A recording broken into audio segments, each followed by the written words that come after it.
শেখ হাসিনা সহ 7 জনের বিরুদ্ধে হত্যা মামলা দায়ের। সাবেক প্রধানমন্ত্রী শেখ হাসিনা ও সাবেক 2 মন্ত্রী সহ 7 জনের বিরুদ্ধে হত্যা মামলা দায়ের করা হয়েছে। মঙ্গলবার ঢাকা চিফ মেট্রোপলিটন ম্যাজিস্ট্রেট আদালতে SM আমির হামজা শাতিল নামে রাজধানীর একজন ব্যবসায়ী বাদী হয়ে এই মামলা দায়ের করেছেন। মেট্রোপলিটন ম্যাজিস্ট্রেট রাশেদ চৌধুরী আদালতে এর শুনানি হবে বলে জানা গেছে।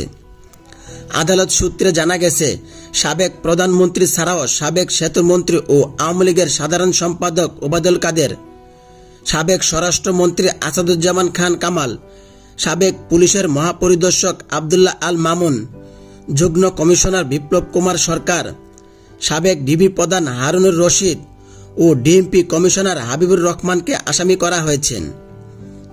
এছাড়াও অজ্ঞাতনামা পুলিশ কর্মকর্তা বা পুলিশের সদস্য ও তৎকালীন সরকারের ঊর্ধ্বতম কর্মকর্তাদের অজ্ঞাতনামা হিসেবে মামলার আসামি করা হয়েছে।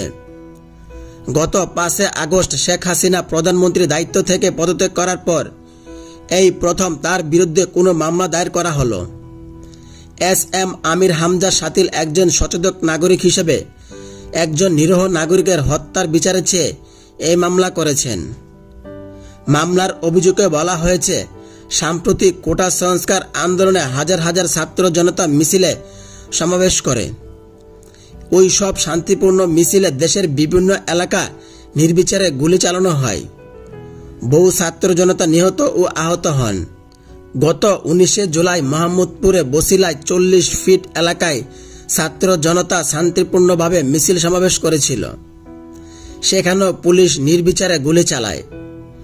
রাস্তা পার হওয়ার সময় স্থানীয় মুদির দোকানদার আবু সাইদ মাথায় গুলিবিদ্ধ হন। তিনি ঘটনাস্থলে মৃত্যুবরণ করেন। বাদী আরও বলেন, সাবেক প্রধানমন্ত্রী শেখ হাসিনা কোটা সংস্কার আন্দোলনে কঠোর হস্ত দমন করার বারবার নির্দেশ দিয়েছেন।